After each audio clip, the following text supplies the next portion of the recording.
दोस्तों नमस्कार। खजाने में पैसा बढ़ रहा है, सरकार का नेटवर्थ बढ़ते चला जा रहा है। इस देश की इकोनॉमी धीरे धीरे 4 ट्रिलियन डॉलर पार कर चुकी है, लेकिन नौकरियां नहीं है, लेकिन इंडस्ट्री नहीं है, लेकिन अब सब्सिडी के लिए देने का पैसा भी नहीं है।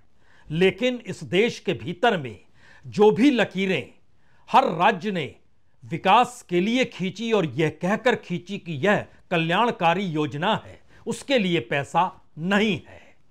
यूनिवर्सिटी ग्रांट कमीशन को देने के लिए पैसा नहीं है। इस देश के हेल्थ सेक्टर को और ज्यादा इंफ्रास्ट्रक्चर के साथ सरकारी स्तर पर मजबूत कर दिया जाए, पैसा नहीं है। इस देश में छात्रों की पढ़ाई में योगदान देने के लिए अलग से एक बजट बनाया जाए, जिससे बेहतरीन शिक्षा छात्रों को मिल सके, सस्ती शिक्षा छात्रों को मिल सके। पैसा नहीं है।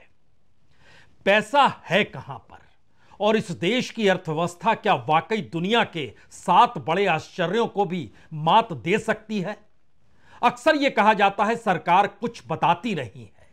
दरअसल सरकार बताती है या छुपाती है, यह तो बात की बात होगी। पहले यह समझ लीजिए, सरकार कुछ भी छुपा नहीं सकती है, बताती नहीं है। इसके लिए आप मीडिया को दोषी दे सकते हैं। इस देश के भीतर सीएजी को कटघरे में खड़ा कर सकते हैं। इस देश के उन तमाम संस्थानों के बाबुओं को आप कटघरे में खड़ा करके यह पूछ सकते हैं कि आप सच बताते क्यों नहीं थे। लेकिन सरकार सच छुपाती नहीं है। और जब सच नहीं छुपाती है तो सच क्या है? वाकई क्या रोजगार नहीं है?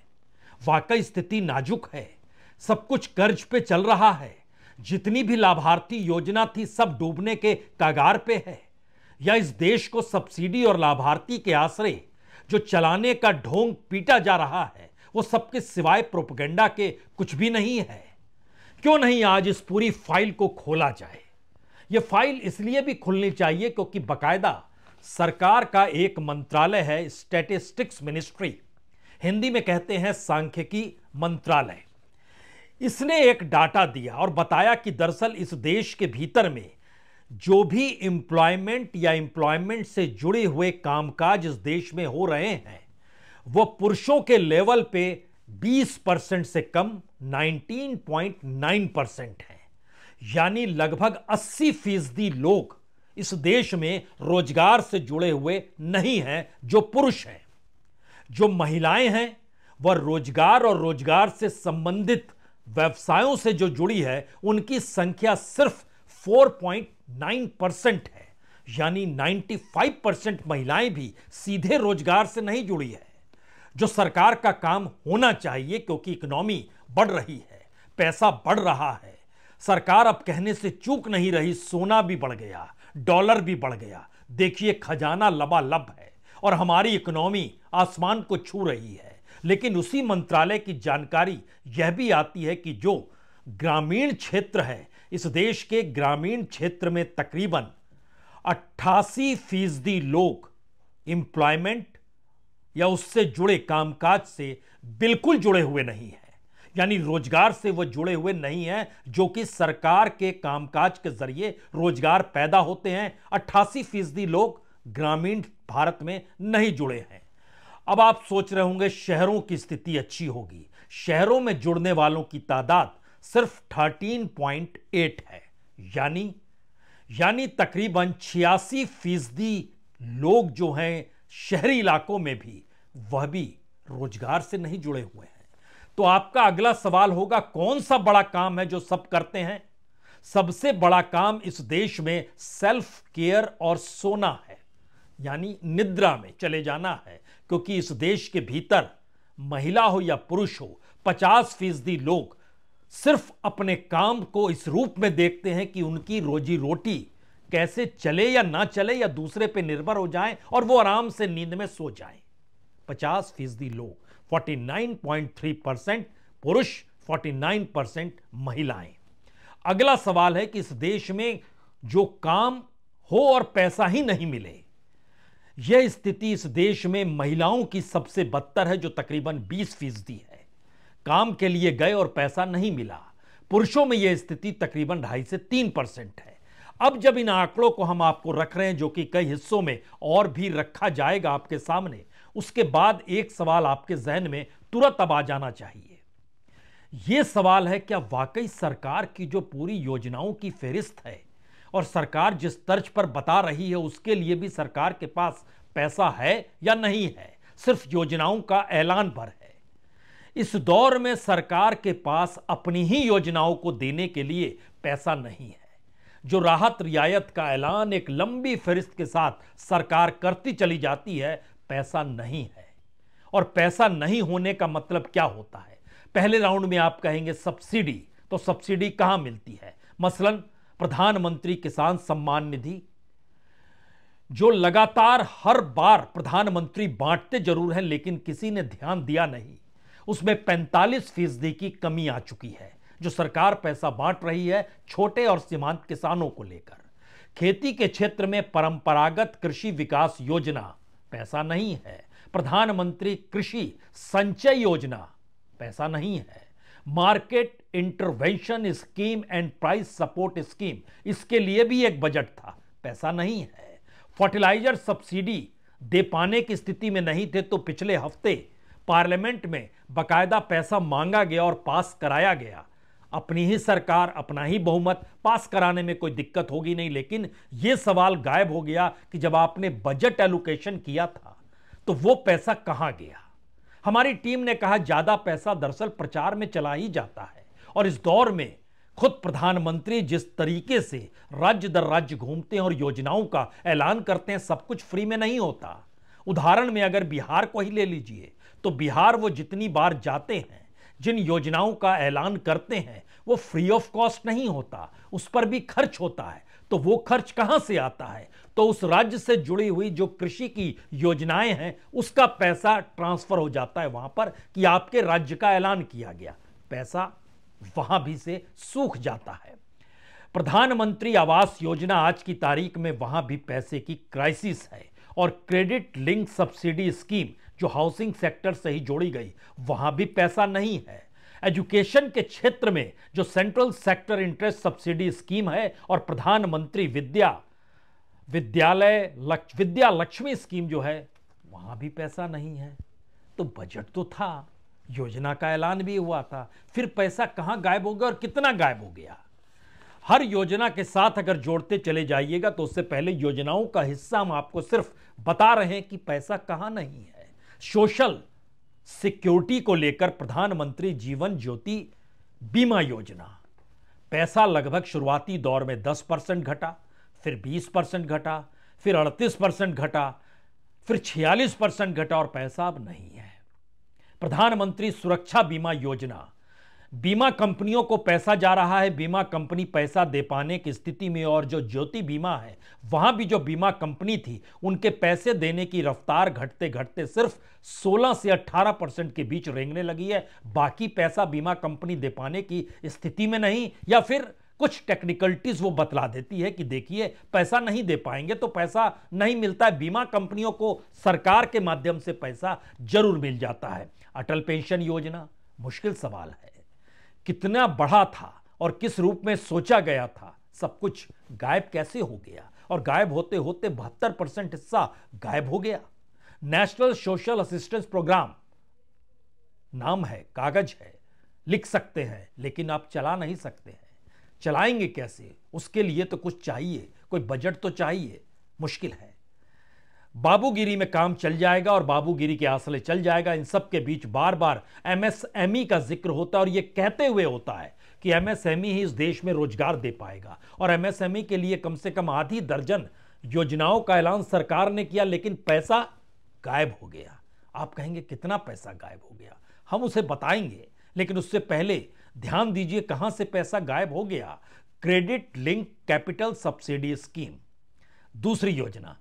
बैक एंडेड इंटरेस्ट सब्सिडी, तीसरी योजना। 25% कैपिटल इन्वेस्टमेंट सब्सिडी स्कीम, चौथी योजना। Shram Shakti special women scheme, जी गिनिए मत, लगभग 6 लाख करोड़ रुपए होने चाहिए थे, नहीं है तो पैसा नहीं है। हम आपको किस रूप में कैसे देंगे? लेकिन एमएसएमई के लिए हम कुछ योजनाओं को लागू कराएंगे। सरकार ने इसकी बड़ी शानदार व्यवस्था बैंकों के जरिए कर रखी है, वही बैंक जहां पर इस देश की जनता का पैसा होता है। योजना यह है कि तमाम बैंक के मैनेजर आज की तारीख में घूमते हैं सरकारी दफ्तरों में कि आपकी कोई स्कीम हो तो हमारे जरिए आप चलवा लीजिए, हमारे जरिए चलवाइएगा तो जो भी बजट होगा, हमें पता है 100 रुपए का स्कीम होगा तो आप 100 रुपए नहीं देंगे, लेकिन 25 रुपए तो देंगे। वो 25 रुपए हमारे बैंक में तो आएंगे, इंटरेस्ट कुछ तो मिलेगा, उस 25 रुपए को हम आगे बढ़ा देंगे। और ये परिस्थिति हर योजना के साथ जुड़ती चली गई। उसके बाद जो इस देश की महत्वपूर्ण योजना है उससे पहले आए कुछ और स्कीम है सरकार की, उसमें गरीब कल्याण रोजगार अभियान है, उसमें प्रधानमंत्री कौशल विकास योजना है, उसमें सैनिटेशन से जुड़ी हुई स्वच्छ उद्यमी योजना भी है, उसमें कर्नाटक की महिलाओं के एम्पावरमेंट को लेकर एक उद्योगिनी स्कीम चलाई गई। चल रही है, सरकार बदल गई, चीजें बंद हो गई, पैसा नहीं है। और इन सारी परिस्थितियों में किसानों से जुड़ी हुई जो स्थिति थी जिसका जिक्र बार बार होता था, सरकार कम से कम उन्हें तो सब्सिडाइज रेट पे दे, वहां तो ट्रैक्टर पर जीएसटी नहीं लगाए, बीजों को टैक्स मुफ्त कर दे, चीजें मुफ्त तो करे, किसान आगे तो बढ़े। और यह सवाल नया शायद खड़ा हो गया है कि जब अमेरिका का किसान का प्रोडक्ट भारत में आने को तैयार है और टैरिफ कम होगा तो भारत के भीतर किसानों की स्थिति और विकट तो नहीं हो जाएगी। अमेरिका का किसान कैसे फल फूल लेता है, हम उसकी पूरी आपको थ्योरी बताएं, उससे पहले एक दो चीज और जान लीजिए, क्योंकि इस दौर में जो खुद सरकार बतलाती है इसे चूक जाती है। उसमें एक नाम मुद्रा योजना का है जो बहुत बड़ी योजना है, रोजगार नहीं दे पाते हैं तो मुद्रा योजना दे देते हैं। मुद्रा योजना का पैसा भी इस बार कम हो गया, तकरीबन 4,22,000 करोड़। पिछले साल कितना था? पिछले साल ये 5,32,000 करोड़ था। सामान्य तौर पर किसी भी योजना से संबंधित बजट बढ़ता है, सामान्य तौर पर ज्यादा स्थितियां नाजुक हो रही हैं, क्योंकि मुद्रा योजना की ही रफ्तार को देखिएगा तो पैसा हमेशा बढ़ते गया, पहली बार यह कम हो गया, पैसा नहीं है। और जब पैसा किसी योजना के तहत नहीं होगा तो उसका असर राज्यों पर भी पड़ेगा। और आपको जानकर अब हैरत नहीं होनी चाहिए कि जो रेवड़ियों का ऐलान चुनाव के वक्त हो रहा था उसमें सरकारें कैसे फेल हो गई। मसलन मध्य प्रदेश के भीतर जब तक शिवराज सिंह चौहान थे, लाडली बहना चल रही थी, मुख्यमंत्री को हटा दिया गया, केंद्र में कृषि मंत्री बना दिया गया, वहां नए मुख्यमंत्री को ले आए और क्या हुआ? पैसा नहीं है। एक झटके में बजट का पैसा कम किया गया। शुरू में 4 करोड़, उसके बाद 5 करोड़, उसके बाद 8 करोड़, फिर 12 करोड़। महाराष्ट्र की सरकार ने हाथ खड़े कर दिए। देखिए बड़ा मुश्किल है पैसा हर बार दे पाना। वो चुनाव का वक्त था, ऐलान हो गया, अब पैसा नहीं दे पाएंगे। और भी कई योजनाएं, चाहे बुजुर्गों को घुमाना हो, जो पर्यटन के लिहाज से नहीं बल्कि पूजा पाठ के लिहाज से धार्मिक स्थलों पर ले जाना हो, नहीं ले जा पाएंगे। जो सस्ता भोजन हो, नहीं दे पाएंगे। यानी राज्यों की परिस्थिति भी, वो चाहे महाराष्ट्र हो, चाहे राजस्थान हो, चाहे मध्य प्रदेश हो, चाहे छत्तीसगढ़ हो, ऐसा नहीं है यहां पर कि दूसरे राज्य अच्छे हो। पंजाब की हालत तो सबसे ज्यादा बदतर है, हिमाचल की स्थिति भी कोई अच्छी नहीं है, वहां भी स्थितियां नाजुक है। तो एक ऐसा पूरा इकोनॉमिक सिस्टम जो दुनिया के 7 आश्चर्यों को मात देने वाला हो, उसके भीतर का सच यह है कि जितना ऐलान योजनाओं के बजट को लेकर होता है, उन बजट में से बड़ा हिस्सा उस प्रोपेगेंडा में शामिल हो जाता है कि अगर योजनाएं पूरी नहीं होंगी तो योजना जीवित है और चल रही है, इस दिशा में उस बजट को आप लगाते चले जाइए। और इसका असर राज्यों पर यह होता है कि राज्य केंद्र की योजनाओं को अपने राज्यों में लागू कराएंगे ही, और उनको 40% पैसा देना ही पड़ेगा, 60% सेंटर देगा। सेंटर 60 की जगह औसत जो आज की तारीख में दे पा रहा है वो 32% पैसा दे पा रहा है। राज्यों की स्थिति नाजुक है तो वो 40 क्या 20% भी कैसे भी दे, लेकिन सरकार ने कहा जाइए reserve bank, interest free loan उठा लीजिए। और लोन उठाने के बाद उठाते उठाते 2024-25 के बजट की स्थिति के बीच हर राज्यों की स्थिति ये आकर खड़ी हो गई कि हर राज्य की जीडीपी जो है उसमें औसतन लगभग 25 से 30% कर्ज है, जो रिजर्व बैंक से उठाया हुआ पैसा है। तो रिजर्व बैंक कितने नोट छापेगा और कैसे छापेगा? जैसे टॉप पे पंजाब है, जीडीपी का लगभग 45% कर्ज में डूबा हुआ है। हिमाचल प्रदेश 43% डूबा हुआ है। वेस्ट बंगाल 37% डूबा हुआ है। राजस्थान 36% डूबा हुआ है। उत्तर प्रदेश 33% डूबा हुआ है। मध्य प्रदेश 32% डूबा हुआ है।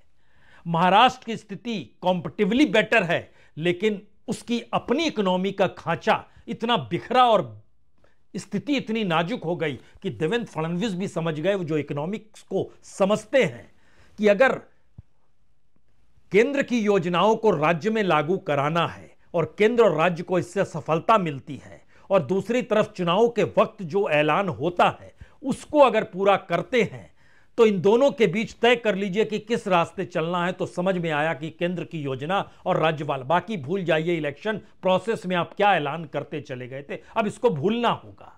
तेलंगाना के मुख्यमंत्री ने तो खुले तौर पर कर दिया, ऐलान तो कर रहे थे, लेकिन यह कहां पता था कि खजाने में पैसा ही नहीं होगा तो कैसे चीजें पूरी होंगी।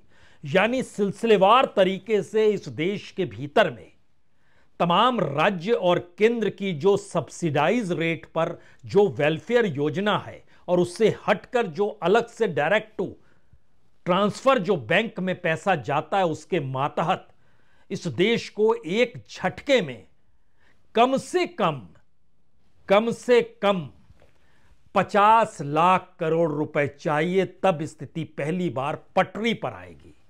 वो चलने की शुरुआत उसके बाद होगी। पटरी पर आने से मतलब यह होता है कि ठीक है, अब जिस योजना को ऐलान करेंगे उसको हम चलाएंगे। पहले से चली आ रही योजना से कर्ज मुक्ति का ऐलान हो जाए तो 50 लाख करोड़ इस देश को कर्ज के तौर पर तुरंत चाहिए, और उसमें सेंटर का 60% का योगदान सीधे रखिए। बचा क्या? और अगर जो बचा नहीं तो उसके बाद योजनाएं कैसे चलेंगी? शायद इसका कोई रास्ता किसी के पास आपको एक झटके में दिखाई नहीं देगा। यहां पर 5 बड़े सवाल इस देश के सामने हैं। पहला बड़ा सवाल, 50 लाख करोड़ रुपए जी कर्ज में डूबी हुई सरकार अगर केंद्र और राज्य की मिला लीजिए, जो इस देश की योजनाओं के जरिए चलती है, तो 75 लाख करोड़ रुपए का जो इंटरेस्ट है वो दे पाने की स्थिति में नहीं। और केंद्र सरकार ने पिछले दिनों नहीं, पिछले हफ्ते पार्लियामेंट में कहा हमें कर्ज चुकता करना है, जो इंटरेस्ट देना पड़ता है उसके लिए हमें 20,000 करोड़ रुपए तुरंत चाहिए। अब आप कीजिए क्या कीजिएगा। पुराने कर्ज की पूर्ति हो, नए कर्ज को लेकर आहट हो, और इन सब के बीच योजनाओं का ऐलान हो, चुनावी शोर में यह शोर और बढ़ता चला जाए, रास्ता कैसे निकलेगा यह कोई नहीं जानता है। दूसरा सवाल, इस दौर में अगर देश के भीतर उत्पादन गायब है, एमएसएमई को सपोर्ट मिल नहीं पा रहा है, स्टार्टअप के साथ जुड़ा हुआ तबका पहली बार हांफते हुए नजर आ रहा है, तो आपके पास नया प्रोग्राम क्या है, उसके लिए कितनी पूंजी चाहिए? वह पूंजी भी अगर एवरेज निकालिएगा, बीते 10 वर्षों में जो पूंजी इन क्षेत्रों में जाती थी, तो वहां पर भी आपको तकरीबन 32 लाख करोड़ रुपए तुरंत चाहिए। यह उस 50 लाख करोड़ से हटकर है। तीसरा सवाल, इस देश के भीतर में अगर रोजगार की स्थिति यही रही तो एक विस्फोटक स्थिति में यह देश 2029 तक तो खड़ा हो ही जाएगा। 29 का जिक्र इसलिए जरूरी है क्योंकि अगला लोकसभा चुनाव 2029 में होना है, और तब की स्थिति यह बताएगी कि इस देश के भीतर में हर दूसरा व्यक्ति डिग्री के साथ बेरोजगारी की जमीन पर खड़े होकर या तो चुनावी या राजनीति के नारे लगाएगा, या फिर उसका आक्रोश इस रूप में फूट पड़ेगा कि इस देश के भीतर में जो भी सरकारी नौकरियों के दरवाजे हैं, जो भी सिविल सर्विसेज हो या स्टेट सिविल सर्विसेज हो, जिस भी लेवल की जो नौकरी है, उससे लगभग 80 गुना ज्यादा बेरोजगार एक झटके में सड़क पर होंगे। बचेगा क्या? आप कहेंगे मौजूदा वक्त में कम है, तो चौथी स्थिति में आ जाइए। मौजूदा वक्त में अनऑर्गेनाइज सेक्टर 2014 में जितना वेतन दे पाता था, आज की तारीख में उसमें लगभग 16% की कटौती हो गई, कमी आ गई वेतन देने में। बेरोजगारों की तादाद और रोजगार पाने वालों की तादाद में 29% की कमी आ गई। एनएसएसओ, सीएमआई, सरकार के डिपार्टमेंट्स, सभी के डाटा को मिलाइएगा तो यही आएगा। और आखिरी बड़ा सवाल, जो सबसे बड़ा सवाल है, अगर इस देश के खजाने में इस देश की योजनाओं को चलाने का पैसा नहीं है तो बचा क्या? और यह सवाल हर दिन इस देश के नेता, मंत्री, प्रधानमंत्री सभी से हम लोग रूबरू होते हैं, जो 5 ट्रिलियन इकोनॉमी के बाद विकसित भारत का सपना भी दिखाते हैं और इस देश के भीतर अलग अलग रंगों के आसरे एक मोटी मोटी लकीर समाज के भीतर खींचने से कतराते भी नहीं हैं। और पूरा समाज उसी में धीरे धीरे समा जाए और देश के भीतर यह सवाल बड़ा होता चला जाए कि इस देश में रहना है तो सरकार के हिसाब से चलना है। तो ऐसे में छठा और सबसे महत्वपूर्ण सवाल, दुनिया में पहली बार जो फैले हुए भारतीय हैं जिनकी तादाद 3 करोड़ से ज्यादा है, हर देश में उनके सामने अब मुश्किल हालात धीरे धीरे पैदा हो रहे हैं। शुरुआत ये अमेरिका से है और इसीलिए जब वहां के वाइस प्रेसिडेंट जेडी वेंस ने यह कह दिया, जो ग्रीन कार्ड भी पा चुके हैं वो यह ना सोचे परमानेंट रह पाएंगे, उनकी भी समीक्षा होगी, उनके लिए भी लकीरें खींची जाएंगी। यानी बाहर रह रहे भारतीय जो भारत की मौजूदा राजनीतिक सत्ता को लेकर तालियां बजाते थे, अब शायद उनके लिए एक मौका है कि ताली बजाते हुए इस देश की परिस्थितियों के साथ चलने की स्थिति में अगर वो आ रहे हैं और आएंगे तब क्या होगा वह भी सोच लें। और शायद तब दुनिया जान पाएगी कि भारत की इकोनॉमी दुनिया के 7 आश्चर्यों से भी कहीं ज्यादा बड़ा आश्चर्य में तब्दील हो चुकी है। बहुत बहुत शुक्रिया, बहुत बहुत शुक्रिया।